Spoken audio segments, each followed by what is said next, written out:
In accordance with Rule 39 of the Council's Provisional Rules of Procedure, I invite Mr. Khaled Khiari, the Assistant Secretary-General for the Middle East, Asia and the Pacific, Departments of Political and Peace-Building Affairs and Peace Operations, to participate in this meeting. It is so decided. The Security Council will now begin its consideration of item 2 of the agenda. I give the floor to Mr. Khaled Khiari. Madam President, Excellencies, on 31st of October, the Democratic People's Republic of Korea announced through its official news agencies that it had launched Hwasong-19 intercontinental ballistic missiles at approximately 7:11 a.m. local time earlier that day. With a flight duration of 1 hour and 26 minutes, the missile flew a distance of approximately 1,000 kilometers, reaching an altitude of over 7,000 kilometers before falling into the sea. The DPRK described this latest launch as a very crucial test that updated the recent records of the strategic missile capability of the DPRK. Regrettably, the DPRK did not issue any airspace or maritime safety notifications, posing a serious risk to international civil aviation and maritime traffic, with the potential for unintended incidents. Madam President, since the DPRK announced its 5-year military development plan in January 2021, aimed at acquiring new military capabilities, it has launched at least 11 ICBMs. The Hwasong-19 sets new records in terms of flight duration and altitude, and is the second solid-fuel ICBM developed by the DPRK, which does not need to undergo fueling prior to launch. It is reported to be larger than its predecessor, the Hwasong-18, and may be capable of carrying larger warheads or even multiple warheads. Madam President, the DPRK's launch of yet another ICBM is of serious concern and represents a grave threat to regional stability. Despite numerous meetings of the Security Council in 2023 and 2024, the DPRK has not heeded calls to refrain from further launches. The Secretary-General strongly condemned the Hwasong-19 launch by the DPRK as a clear violation of relevant Security Council resolutions. He again called for de-escalation, the full implementation of relevant Security Council resolutions, an environment that is conducive to dialogue, and the resumption of talks, emphasizing that diplomatic engagement remains the only pathway to sustainable peace and the complete and verifiable denuclearization of the Korean Peninsula. Madam President, we remain deeply concerned about growing tensions on the Korean Peninsula. The DPRK's persistent pursuit of nuclear weapons and ballistic missile programs in violation of relevant Security Council resolutions continues to undermine the global nuclear disarmament and non-proliferation regime and the Treaty of the Non-Proliferation of Nuclear Weapons that underpins it. There is crucial need for practical measures to reduce tensions and reverse this dangerous trajectory. We encourage all member states to seek unity and to create an environment conducive to dialogue and cooperation.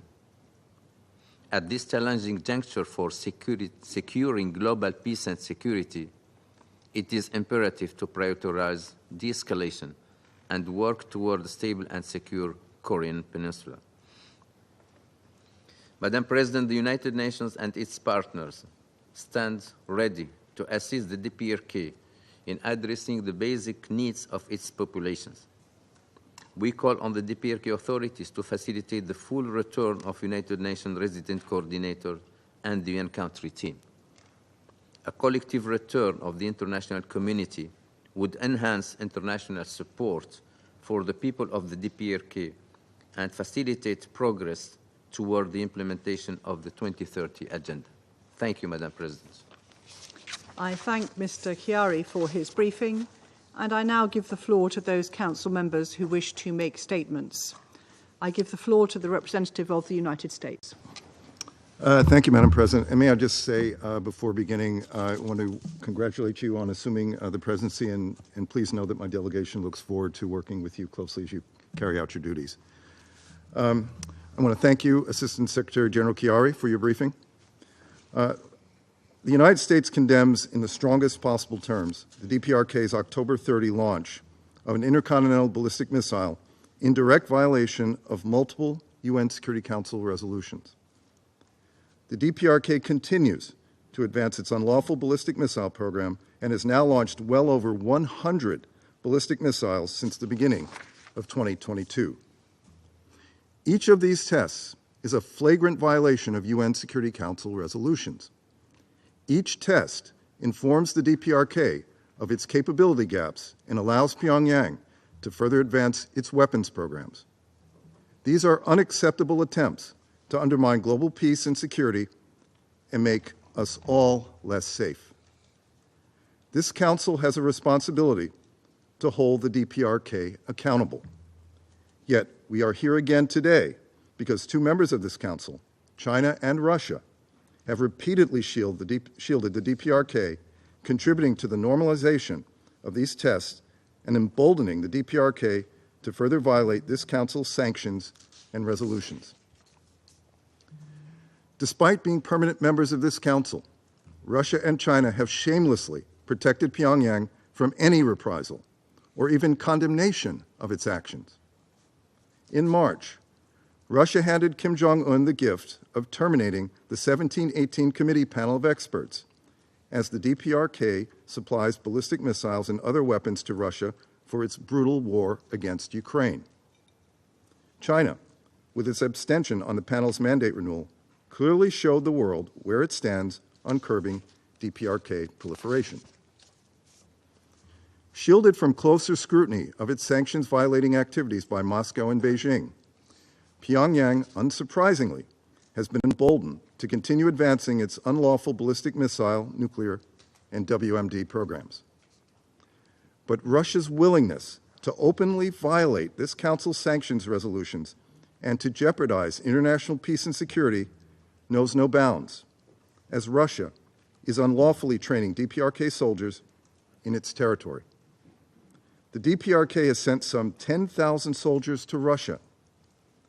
Russian forces have trained these DPRK soldiers in artillery operations, UAV operations, and basic infantry operations. DPRK soldiers receiving or providing any training or other assistance related to the use of ballistic missiles or other arms is a direct violation of Security Council Resolutions 1718, 1874, and 2270. These latest egregious acts come as Russia and the DPRK continue to violate these same resolutions by transferring lethal DPRK weapons to Russia. Weapons Russia has used against Ukraine, including against civilian targets.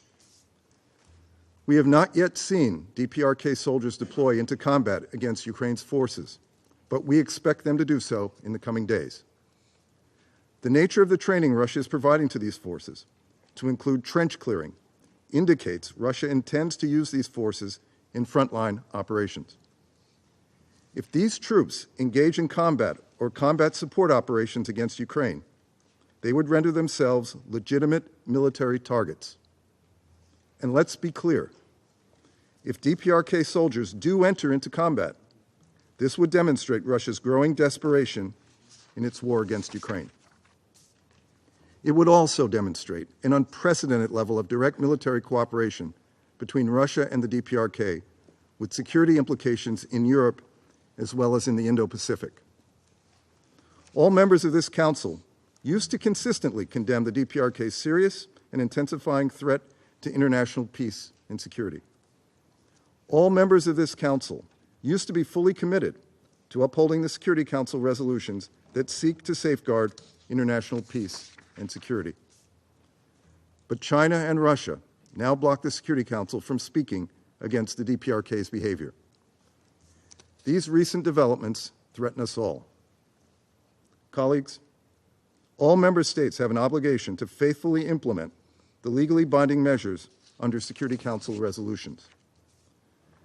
To my Russian and Chinese colleagues, it is time to stop obstructing and rejoin the rest of us in voicing a united and clear denunciation of the DPRK's behavior, to call on all UN member states to fully and faithfully implement Security Council resolutions, and to work together to prevent the DPRK's procurement activities and revenue flows supporting its unlawful WMD and ballistic missile programs.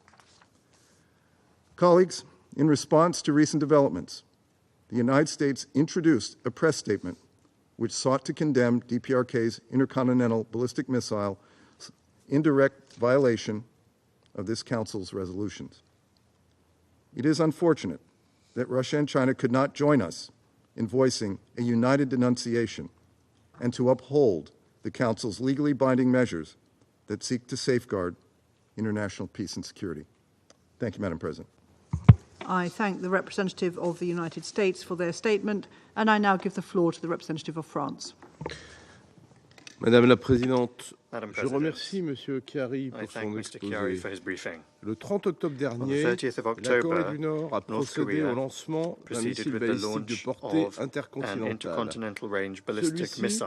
aurait This atteint une missile, altitude it supérieure seems, à 7 reached an 600 altitude km greater than avant de s'abîmer 7,600 en mer kilometers au before large du crashing into Japon. the sea off the coast of La Japan. France condamne ce tir, France condemns comme l'a this fait le launch, secrétaire général as des the Nations United Unies. Nations Secretary Nous General has assurons done. la Corée du Sud et le Japon We de notre assure pleine South Korea and solidarité Japan face of à our cette full nouvelle solidarity in the provocation. face of this new Ce provocation. tir vient s'ajouter à une longue This série de launch comes violations des on top of a résolutions long de series ce of Conseil. violations of this Council's Depuis 2022, la Corée du Nord s'est Since livrée à plus 2022, de North 100 Korea has lancements de engaged missiles in more than balistiques, 100 launches of dont ballistic plusieurs de portée missiles, several of which were intercontinentale, et elle a intercontinental placé in en orbite range, un satellite and has militaire put en a military utilisant des satellite in technologies orbit balistiques. using ballistic Dans le technology. même temps, elle At n'a the same cessé de time, durcir sa it rhétorique has nucléaire. hardened its En nuclear septembre rhetoric. 2023, In September elle inscrivait dans sa 2023, constitution it la enshrined in its détention de l'arme constitution nucléaire. the Le possession régime of nuclear nord-coréen s'est weapons. vanté que The le North lancement du Korean 30 octobre regime avait démontré boasted au that the monde 30th of le October caractère launch irréversible de ses proved to the progrès world dans la the mise au point irreversible de nature of its vecteurs progress in the d'armes development nucléaires. of nuclear weapons Dans delivery ces conditions, systems. qui peut In these prétendre, comme l'a fait circumstances, le ministre who russe des can Affaires claim, as the étrangères, Russian foreign que minister la did, that dénucléarisation de la the Corée du Nord serait denucléarisation une of question North Korea close? is a closed Depuis issue? des mois, For la months, Russie accorde à la Corée du Russia Nord une has couverture been diplomatique providing North Korea with en diplomatic échange de cover son in soutien exchange pour for poursuivre its sa guerre support d'agression in contre continuing l'Ukraine. its war of aggression Des against missiles Ukraine. balistiques nord-coréens ont North déjà Korean été ballistic livrés à la missiles have Russie et already been utilisés en delivered to Ukraine Russia and en used in violation des Ukraine résolutions de in ce Conseil. violation of the resolutions Nous of sommes this Council. préoccupés We are par le récent concerned by déploiement the en recent Russie de deployment in troupes Russia of nord-coréennes. North Korean Qui troops. représente une escalade This dans le represents soutien de an la Corée du Nord escalation à in North l'agression Korea's de la Russie. support for Russia's La France aggression. rappelle que toute France recalls that participation de any soldats nord-coréens participation à une of guerre North Korean d'agression contre soldiers un in a État war of souverain aggression against a serait sovereign une state violation du droit would constitute a international violation of et international de la law Charte des Nations and of Unies. the United Nations Charter. En échange de ce soutien, la In Russie offre exchange for this impunité et support, Russia is assistance à la Corée offering du Nord dans le impunity and développement de ses assistance to North programmes Korea in illégaux. the development of its Elle a illegal opposé programs. son veto It au renouvellement vetoed du the groupe renewal d'experts du of comité the panel of 17-18 experts qui of the travaillait depuis plus de 17-18 15 ans committee sur les that has been violations des working for sanctions more than établies par 15 ce years on Conseil. violations of Nous the ne pouvons sanctions que nous established by inquiéter this des council. autres We cannot help contreparties but worry que about Pyongyang what pourrait else demander Pyongyang could en ask matière de for in coopération exchange militaire et in the technologique. area of military and Il est technological de la cooperation. It responsabilité is de la Russia's Russie de mettre fin responsibility dès à présent à ce to right rapprochement away put an militaire end to this illicite et illicit de ne military pas rapprochement se détourner and de ses to not responsabilités de membre deviate permanent from du its Conseil de responsibilities sécurité. as a permanent Le member of the renforcement des Security programmes Council. nucléaires et Strengthening balistiques the nord-coréens North Korean ballistic menace and la nuclear stabilité de la programs péninsule is a threat nord-coréenne, to the stability of the North Korean peninsula. fragilise le régime international de non-prolifération, weakens the met en international cause la paix non-proliferation et la sécurité regime, internationale. and it Nul n'y a undermines intérêt. international peace and Madame security, la and Présidente, nobody la France needs appelle une that. nouvelle Madam fois President, la Corée du once Nord again, et France l'ensemble calls des upon États North membres des Korea Nations and all Unies the à United se Nations member conformer aux states obligations to édictées par la comply with the résolution du obligations Conseil de established in sécurité. Security Council Elle demande à la resolutions. Corée du Nord de cesser We ses actions call upon North Korea déstabilisatrices, to end its de destabilizing s'engager actions enfin dans la and voie du dialogue at en long vue last d'une to take the path of dénucléarisation dialogue dialogue with a view to the complete, irreversible and verifiable denuclearization and to prioritize the well-being of its population rather than the development of its nuclear arsenal by accelerating the reopening of its borders and the return of humanitarian actors. Thank you. I thank the representative of France for their statement, and I now give the floor to the representative of Japan. Thank you, Madam President. I congratulate your assumption of the presidency of the Security Council this month. And also, I thank you for convening this critical meeting requested by 7 Council members, including Japan. And I also thank ASG Carey for the briefing. I must begin with our strong condemnation of yet another launch of an ICBM-class missile by North Korea in violation of multiple Security Council resolutions. The latest ICBM is estimated to have landed in the waters near Japan, around only 200 kilometers from the island of Hokkaido. This ICBM launch is more threatening than ever, as it reached a height of over 7,000 kilometers and a flight time of about 86 minutes, the highest and longest length trajectory of any missile that North Korea has launched to date. Also, its estimated range capability of 15,000 kilometers covers 3/4 of the globe.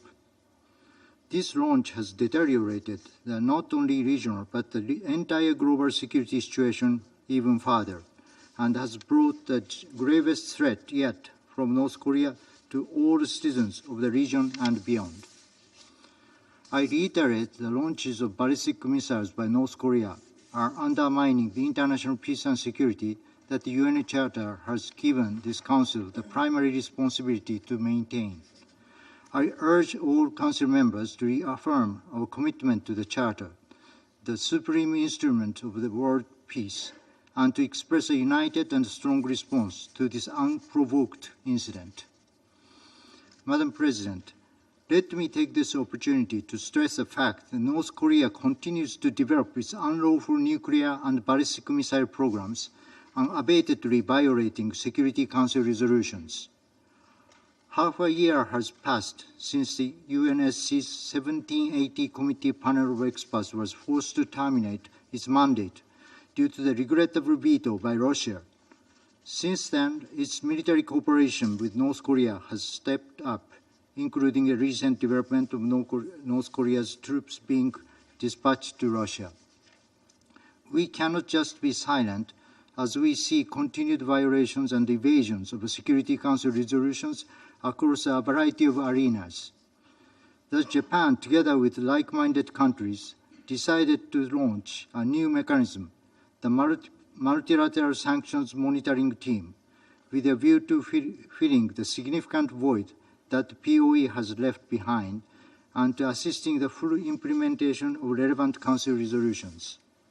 Madam President, we have just discussed this issue last week, but I once again have to raise the point that the military cooperation between Russia and North Korea poses a great concern to the international community. We have seen the malfunction of Russia's procurement of ballistic missiles from North Korea, as well as the training of North Korean soldiers, both of which constitute serious violations of relevant Security Council resolutions, and North Korea's involvement in Russia's unprovoked war of aggression against Ukraine would constitute a grave violation of international law, including the UN Charter.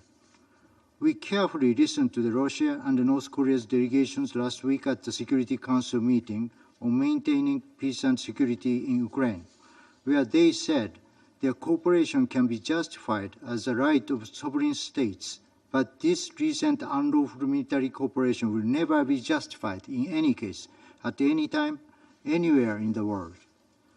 Madam President, North Korea has continued to ignore and deny its obligations by pursuing its military ambition at the expense of the welfare of people in North Korea, even amidst their great unmet needs. We also should not ignore North Korea's violations and abuses of human rights, including those of abductees of Japan and detainees of the Republic of Korea. I conclude by once again strongly urging North Korea not to conduct further launches and to immediately and fully comply with all relevant Security Council resolutions, as well as to engage in diplomacy and accept the repeated offers of dialogue. I thank you, Madam President. I thank the representative of Japan for their statement, and I now give the floor to the representative of Malta. Thank you, Madam President, and I begin on congratulating you on assuming the presidency of the Security Council and by thanking Switzerland for steering our work in October. I also thank ASG Chiari for his informative and sobering briefing today. Madam President, Malta joined the request for this meeting following the latest provocation by the DPRK. We firmly believe that this Council must stand united in condemning such dangerous acts, which constitute blatant violations of Security Council resolutions.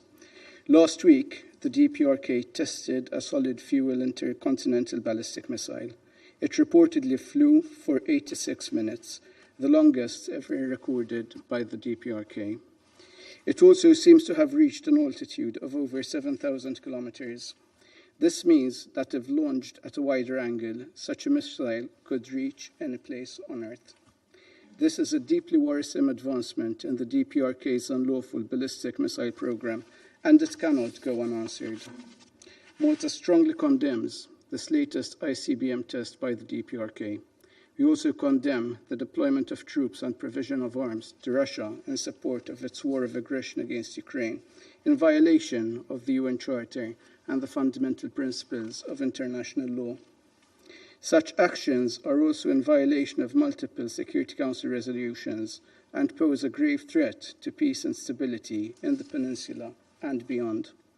When Council members came together to collectively tackle this grave threat to non-proliferation, a comprehensive set of sanctions was put in place. In contrast, the latest developments demonstrates that the Council's inaction emboldens the DPRK. Earlier this year, the mandate of the 1718 Committee panel of experts was terminated. Since then, the DPRK's dangerous actions have gone unchecked. Although the panel is gone, nevertheless, sanctions remain in place and must continue to be fully implemented by all member states.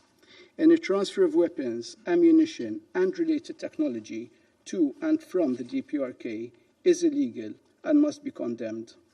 Once more, we urge the DPRK to cease its unlawful and dangerous behavior, engage in meaningful dialogue, and immediately comply with its obligations under Security Council resolutions. It must completely, verifiably, and irreversibly abandon its nuclear and ballistic missile program and return immediately to the full compliance with the NPT as a non-nuclear weapon state. Madam President, it is regrettable that the DPRK continues to prioritize its military build-up over the well-being of its people.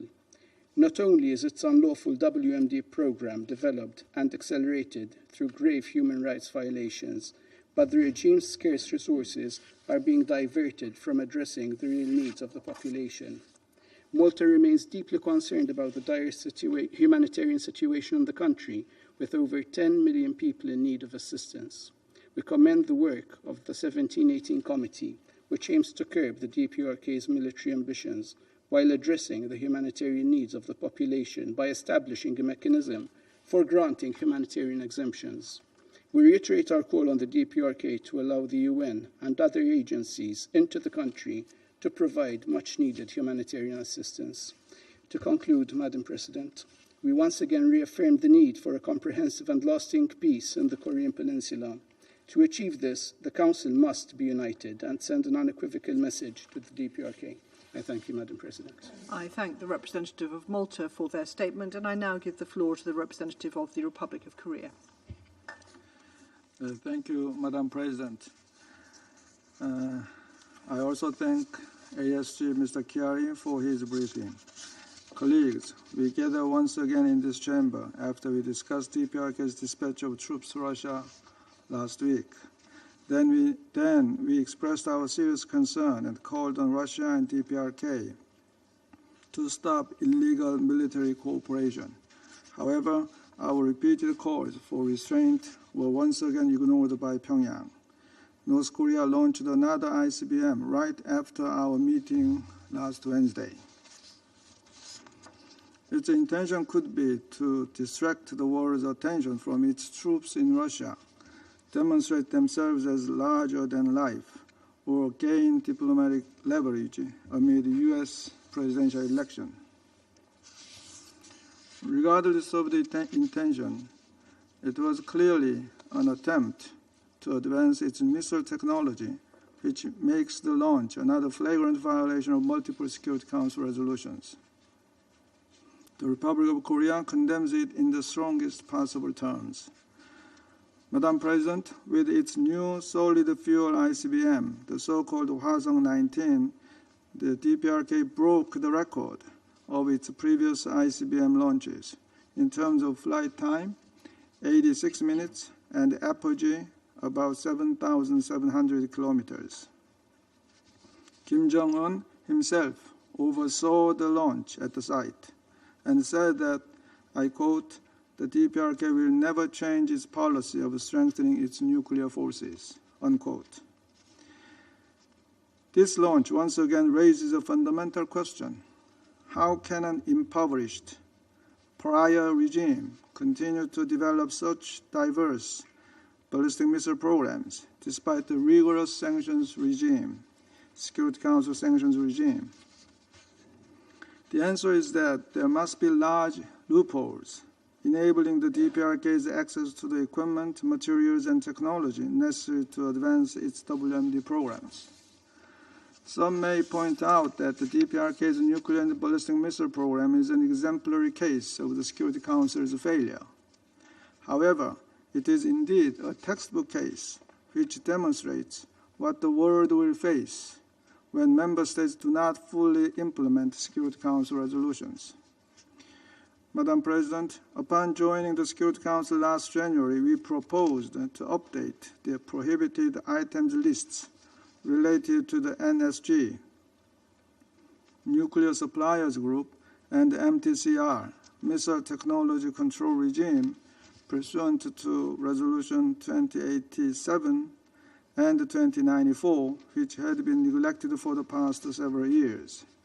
The lists are directly aimed at curbing North Korea's WMD program. It doesn't impose additional sanctions. However, after months of deliberations, the 1718 committee failed to update the lists due to the opposition by 2 permanent members of the Security Council. This is a good example of how large loopholes are created in the DPRK sanctions regime. Madam President, we already saw Russia dissolve the 1718 committee panel of experts. Then we also heard the Russian foreign minister saying that he considers the denuclearization of the DPRK to be a closed case. I have a very simple question. Cui bono? Obviously, it is the DPRK and Russia who have been continuing their illegal arms deals. The DPRK is the only country that has conducted nuclear tests this century, not once, but already 6 times. It is also the only country that abused the NPT regime by joining, then violating the treaty from within, and then announcing its withdrawal from the treaty.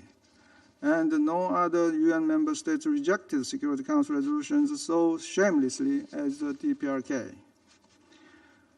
Once the NPT regime begins to erode and ultimately collapses, it will be extremely difficult to restore it. The repercussion will have a deep and lasting impact on international peace and security, and the permanent members of the Security Council will not be immune to it either. In this regard, we would like to bring to the attention of other member states that the MSMT, Multilateral Sanctions Monitoring Team, a newly established multilateral mechanism to replace the 1718 Committee panel of experts, will assist the full implementation of UN sanctions on the DPRK by monitoring and reporting violations thereof. The Republic of Korea calls on all member states to join such international efforts to fill in the gap created by Russia's veto on the renewal of the panel's mandate. Madam President, since I'm sure that the DPRK representative will soon repeat the erroneous and misleading arguments underpinned by the so-called DPRK's security dilemma caused by the US and ROK, let me shed some light on the fallacies of that groundless narrative often echoed by the DPRK and its few friends. The reality that North Korea has faced for a long time is, in fact, not a security dilemma, but the regime survival dilemma. It is about the constant struggle to sustain the family dynasty spanning through 3 generations. Pyongyang goes to great lengths, taking extreme and draconian measures to keep afloat the world's most bizarre dictatorship, fully aware that it is ultimately unsustainable. That is why the DPRK constantly instills the fear of the outside and imposes the worst totalitarian ideology on its own people, while simultaneously isolating itself from the outside world.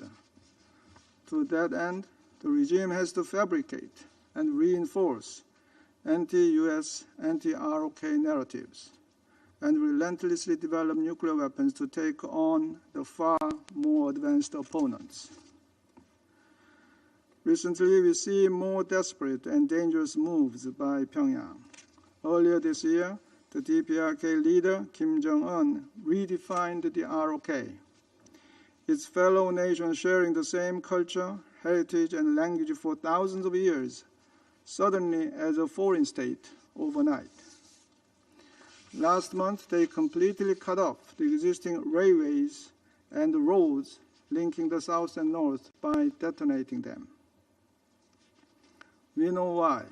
The regime has always feared direct contact with the outside world, in particular its neighboring free and prosperous fellow nation. It fears what will happen if North Koreans continue to compare themselves with their brothers and sisters in the South.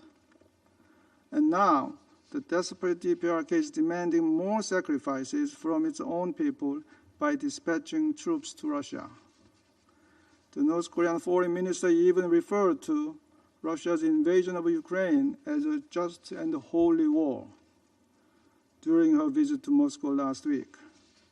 The union of these 2 desperate nations is exceptionally alarming, especially as they repeatedly disregard the UN Charter, violate the Security Council resolutions, and even possess nuclear weapons.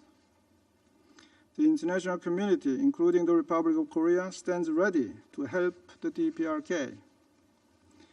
But without solving its own regime survival dilemma, the DPRK cannot extricate itself from the abyss. Provocations and the pursuit of nuclear and ballistic missile programs will only aggravate Pyongyang's hardship and dilemma. Pyongyang's friends must help the DPRK help themselves. Thank you, Madam President. I thank the representative of the Republic of Korea for their statement, and I now give the floor to the representative of Switzerland. Merci, Madame la Présidente. Nous remercions le sous-secrétaire général Chiari pour son exposé et saluons la participation de la République populaire démocratique de Corée à nos délibérations.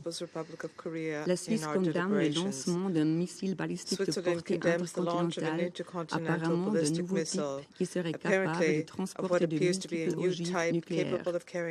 Le développement et l'opérationnalisation continue de vecteurs nucléaires par la RPDC représentent, conjointement avec son programme nucléaire, une menace pour toute la communauté internationale. Ce test s'inscrit dans une situation sécuritaire tendue et la Suisse est préoccupée par le risque d'escalade inhérent à un tel acte. L'emploi d'armes nucléaires provoquerait des conséquences humanitaires catastrophiques. Nous devons renforcer nos efforts en faveur de la non-prolifération, du désarmement et du maintien du tabou nucléaire. Face à ces défis répétés, nous ne saurions fléchir de notre devoir collectif. C'est pourquoi ce Conseil doit assumer ses responsabilités. Je tiens à en souligner 3 aspects. Premièrement, I would like to highlight three aspects. Firstly, these launches are a violation of legally binding Security Council resolutions and therefore of international law. It is therefore our collective duty to condemn the DPRK's ballistic missile tests. The DPRK is obliged to implement its obligations under the resolutions of this Council and to take concrete steps towards the complete, verifiable and irreversible abandonment of its nuclear weapons, ballistic missiles and related programs. We recall that while the obligation arising from the resolutions apply first and foremost to the DPRK, they also apply to all other states which are required to effectively implement the Security Council sanctions. In this respect, we are deeply concerned by reports of possible serious violations of Security Council resolutions by Russia, which we referred to last week. Secondly, the people of the DPRK must not be left behind. Serious and systematic human rights violations and the impunity of the perpetrators must stop. There is a link between the nuclear program and certain violations of these rights, and the Council should consider how it might further address this link. We welcome signs that the DPRK is easing its heavy restrictions in connection with the pandemic. These restrictions should no longer be a major obstacle to humanitarian assistance. The opening of the DPRK's borders must go hand in hand with rapid, safe and unhindered access for humanitarian aid. To achieve this, the entry of international personnel into the DPRK is essential. Thirdly, the Council and the United Nations as a whole has an important role to play in encouraging dialogue, de-escalation, and the search for diplomatic solutions. There is a willingness to engage in dialogue with the DPRK and to support these dialogue efforts, and we welcome any attempts at exchanges between the parties and any de-escalation measures on their part. We encourage recourse to the Secretary General's good offices and call on the DPRK to engage in constructive dialogue with the Council and the UN system. Madam President, disarmament and nuclear non-proliferation have always been a priority for the UN and this Council, and in the framework of the Compact for the Future, we have all committed ourselves to strengthening them and preventing any erosion of existing international norms. We must not fail in this task. To find a political solution, the Council must break its silence. To be effective, any call for dialogue must be founded on a unified stance. Switzerland encourages and supports all efforts in this direction. For its part, Switzerland will continue its commitment within the Council, the Sanctions Committee, and on the ground to a denuclearized and peaceful Korean Peninsula. Thank you. I thank the representative of Switzerland for their statement, and I now give the floor to the representative of Guyana.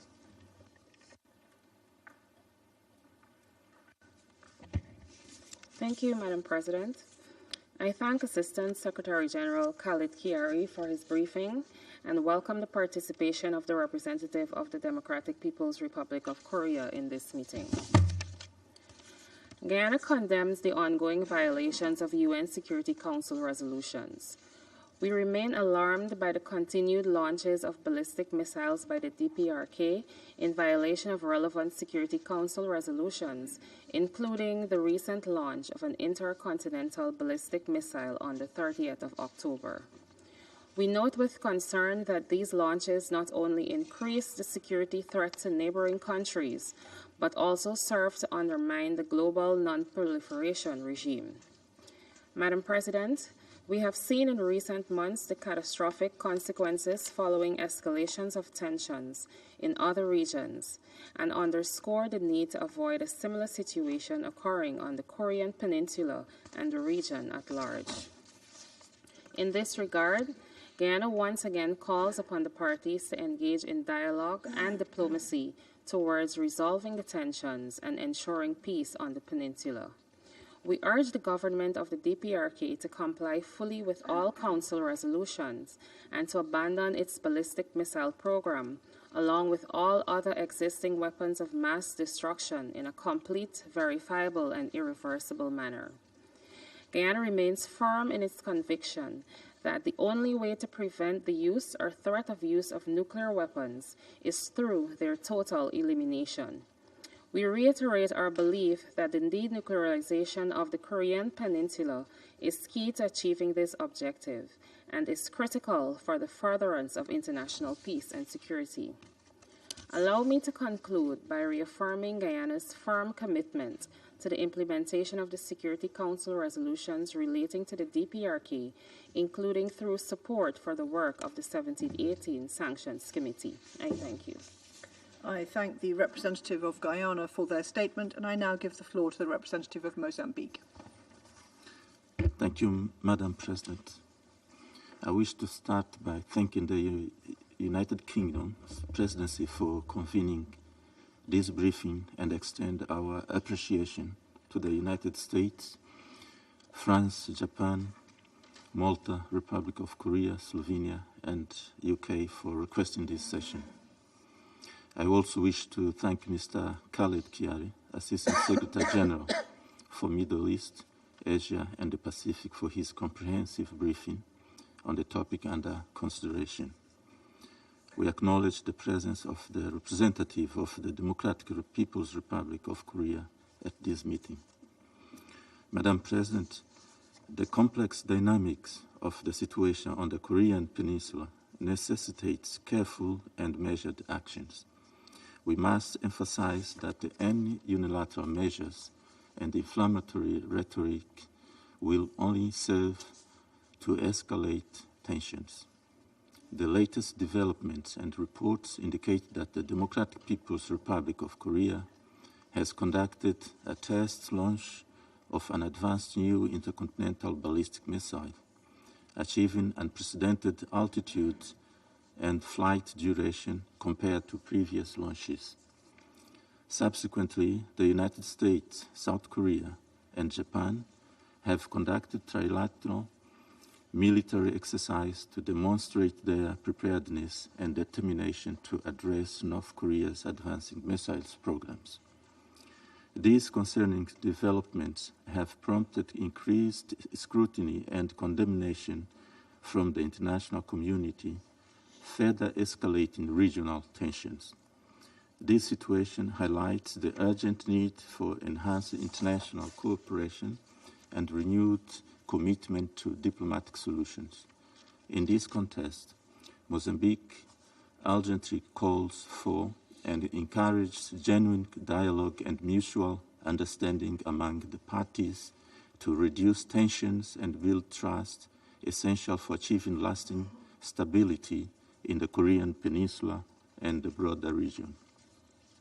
Madam President, while the immediate focus of this briefing centers on the Korean Peninsula, we must acknowledge that the broader discourse on non-proliferation and denuclearization among member states has acquired unprecedented urgency, as diminishing trust between nations has led to accelerated nuclear militarization, posing a grave threat to international peace and security. The Treaty on Non-Proliferation of Nuclear Weapons remains the fundamental framework for global efforts to prevent the nuclear weapons proliferation and advanced disarmament objectives. The potential of nuclear weapons and the devastating consequences of nuclear war remain unequivocally clear to the international community. To this end, it is imperative to comprehensively address the underlying political, security, and humanitarian dimension through diplomacy and constructive dialogue, while remaining cognizant of the legitimate security concerns of all parties. The ultimate goal of complete denuclearization requires genuine and sustained engagement from all parties. We therefore hope that diplomatic efforts will gain traction and ultimately yield enduring peace in the Korean Peninsula and beyond. The Security Council and its members should play a crucial role in facilitating this process. I thank you, Madam President. I thank the representative of Mozambique for their statement, and I now give the floor to the representative of Ecuador. Gracias, Presidenta. Thank you, President, and we are grateful to ASG Chiari for his informative briefing. Ecuador condemns the recent launch of an intercontinental ballistic missile by the Democratic People's Republic of Korea, as did the Secretary General and the vast majority of the international community. My delegation stands in solidarity with the peoples of the Republic of Korea and Japan, given the risks they are facing with these types of launches. This most recent launch, given its duration and trajectory, confirms an improvement in the DPRK capacity in the development of ballistic missiles. This is alarming. Ballistic missile tests represent a serious threat to international peace and security. Moreover, they are a clear violation of multiple Security Council resolutions, including Resolutions 1718, 1874, and 2397. They are completely unjustifiable, and they must not become a common occurrence.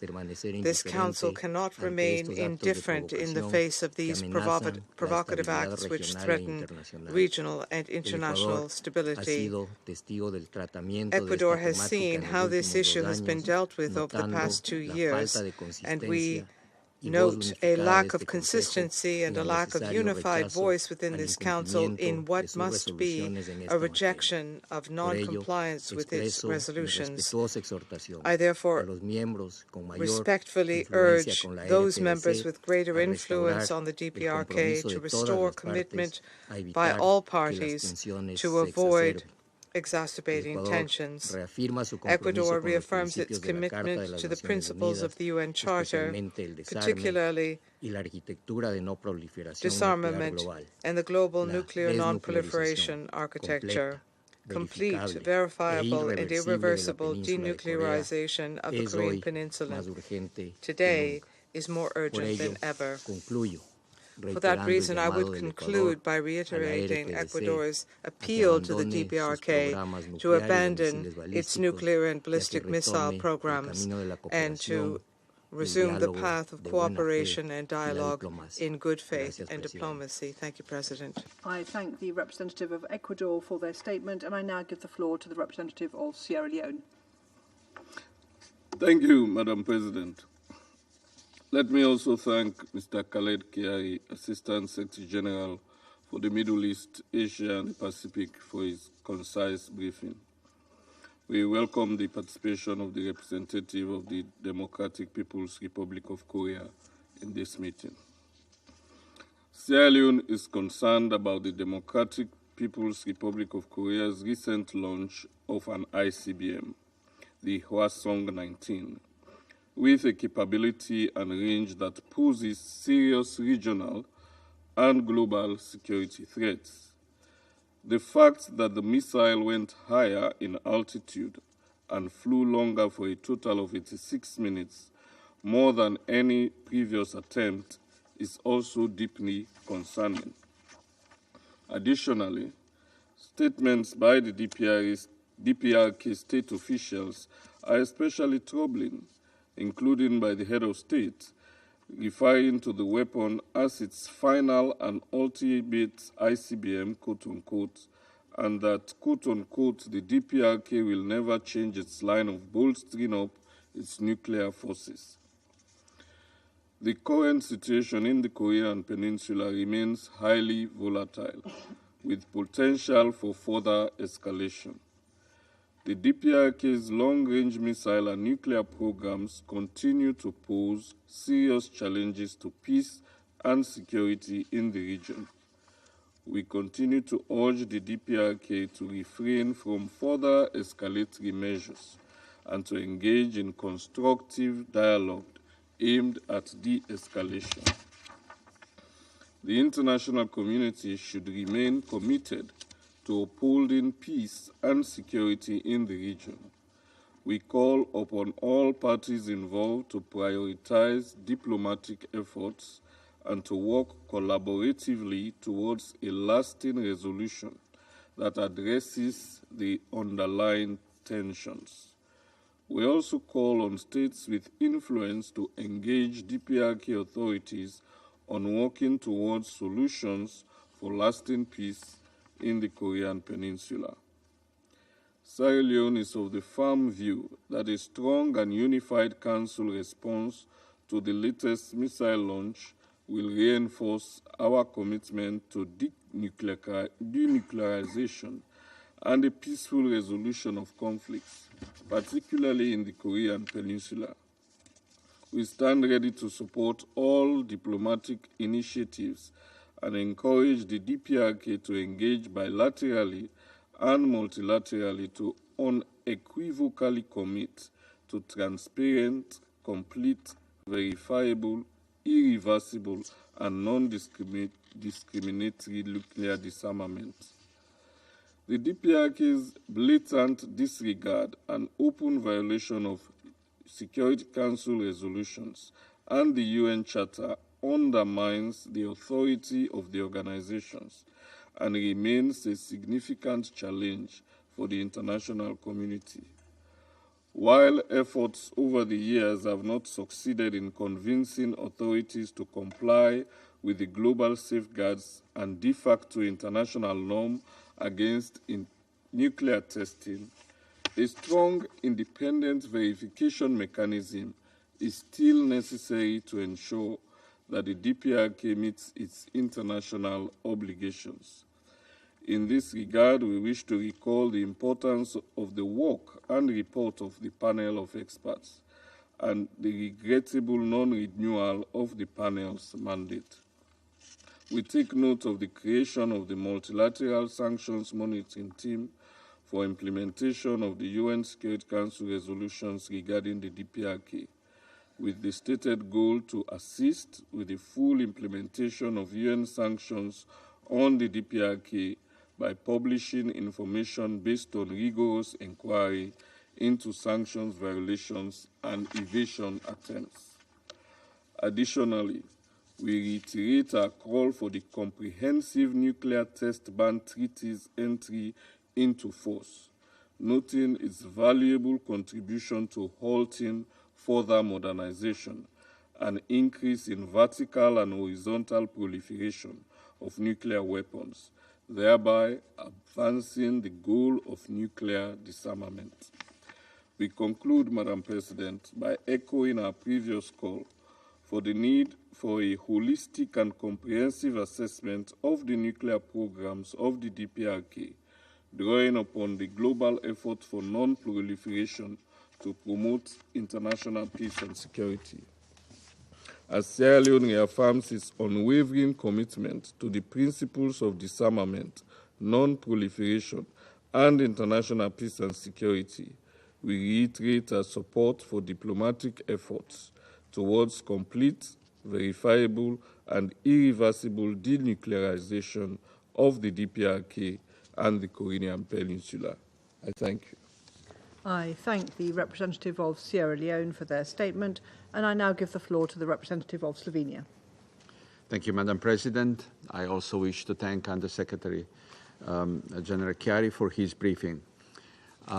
Let me make a couple of points on behalf of my delegation. One, Slovenia strongly condemns the October 31st launch of an intercontinental ballistic missile by the DPRK. This is a blatant violation of multiple Security Council resolutions. DPRK has demonstrated numerous times it simply does not care about Security Council actions. A country who illegally developed nuclear weapons and has demonstrated with the latest launch that it can deliver them virtually anywhere in the Northern Hemisphere. This is a clear and provocative threat to peace and security in the region and worldwide. The Security Council resolutions are binding and must be implemented. They are not guidelines that can be unilaterally dropped when they do not fit the contemporary political agenda. DPRK must ensure their implementation abandon its WMD and ballistic missile programs in a complete, verifiable, and irreversible manner, and cease all related activities. 2. Slovenia is gravely concerned with the trajectory the North Korean non-proliferation issue is taking. Throughout the last year, the situation grew consistently worse. The DPRK showed ever greater disregard for rules and has continued with ballistic missile tests and satellite launches. The work of the 1718 panel of experts was single-handedly put to an end with a veto. Evidence of DPRK origin ballistic missile use in Ukraine surfaced. Deeply concerning statements about DPRK's nuclear status were uttered. And to top everything off, reports of DPRK troops' deployment to Europe emerged. We desperately need a change of course. It would be too easy to point a finger just at one member of this Council, whose actions have been particularly damaging to the situation. However, I'm looking at all the Council members here. It is our collective responsibility to uphold international peace and security, and DPRK's activities are clearly undermining it. Madam President, the status quo we are experiencing is conducive to nothing but the expansion of DPRK's illegal nuclear weapons and ballistic missile program. It is our duty to employ all diplomatic means to bring the DPRK back to the negotiating table. It is high time for DPRK to cease its provocative activities and return to dialogue and diplomacy. There is no legitimate alternative to this. The sooner we all realize this, the faster we will be able to comprehensively address the imperative of DPRK's denuclearization. Thank you, Madam President. I thank the representative of Slovenia for their statement, and I give the floor to the representative of China. Thank you, President. I 祝贺英国担任北约 congratulate 安理会轮值 the 主 United 席。 Kingdom for assuming the 我感 presidency 谢 of the 基安 Security 利 Council 助 for 理 this 秘书 month. 长的 I 同 thank 胞， ASD Chiari 欢 for his 迎 briefing 朝鲜常驻代 and 表 welcome 出席 the 今天 presence 的 of 会 the 议。 permanent representative of the DPRK at today's 中方 meeting. 注意到朝 China 鲜日 has 前 taken 的发 note 射 of the 活动 recent launch 和有 by 关 the 表态， DPRK and its 也 relevant 注意到 statements, 其他各方的 as well 反应。 as the reactions of other parties. 当前半岛局 The 势 current 持续紧 situation 张， on the peninsula remains 对立 tense, 对抗 with 不断加 growing 剧， antagonism and 这不符合 confrontation, 任何一方的利 which 益。 is not in the interest of any party. 作为半岛近邻， As a close 中 neighbor 方 of 希 the 望半岛 peninsula, 和平稳 China 定， hopes for peace and 不 stability 愿 on the 看到半 peninsula 岛陷入 and 动 does 荡 not wish 甚 to 至 see 生 any 战生乱。 turbulence or even war and chaos there. 中方呼吁 China 所 calls 有 on 各 all 方 parties 从维护 to 半 bear 岛 in 以及 mind 全球和 the 平稳 overall 定大 peace 局 and 出发， stability on the peninsula 保 and 持 the 冷 world 静 at 克 large, 制，避 exercise 免 calm 矛 and 盾 restraint, 激化升 avoid 级， intensifying 共同 and 努力 escalating 推动 tension, 局势 and 尽 make 快 joint 缓和 efforts 降 to 温。 promote a de-escalation of the situation as soon as possible. 半岛问 President, 题由来已久， the 错综复 long-standing 杂， and complex 本质 issue of 是 the 安全问题， peninsula is in essence 根 a 源 security 在于 issue. 冷战残余 Its 未 root 消， cause is the 和 Cold War 平机制未 vestiges, 立， the absence of a peace 美朝 mechanism, 互信缺 and the 失。 lack of mutual trust between the United States 当 and 务 the 之急是 DPRK. 所有各方 It is 都秉 imperative 持 for all 理 parties 性务 to 实 take a 态度， rational and 推 pragmatic 动建立 approach 互信， and work to build mutual trust 为局势降 so 温 as to 创造有 create 利 a 氛围。 conducive atmosphere for 要 de-escalating the 从根本上 situation. 解决半岛问 To 题， fundamentally resolve the 中方 peninsula 秉持 issue, 公正客 China, 观立场提出 upholding 的双 impartiality 轨 and 并行思路 objectivity, 和 proposed a 分 dual 阶 track 段同 approach 步走原 and the 则， principle of 目前 phased 看 and 仍 synchronized 是现实 steps, 可行的。 which remains realistic and 遗憾的 feasible 是， under the current 个别国 situation. 家执迷于 Regretfully, a 冷 certain 战思维 country 和零和 obsessed 博 with the 弈， Cold War 大 mentality 肆 and 推 zero-sum 进地缘 game 战略， has been 强化 vigorously 军事 pursuing 承诺， its 推 geopolitical 动 strategies, 挑 strengthening 动 military 阵营 alliances, 对抗， and provoking bloc 这同半岛 confrontation. 实现 These 平和 moves 机制 run 转换的 counter 历 to 史 the 任务 historic 背 mission 道 of 而驰。 realizing the transition from 中地区国 armistice 家 to a 求 peace 稳 mechanism 定、 on the 求合作、 peninsula 求 and 发展 to 的 the 共同 common 愿望 aspiration 背 of 道而 regional 驰。 countries for stability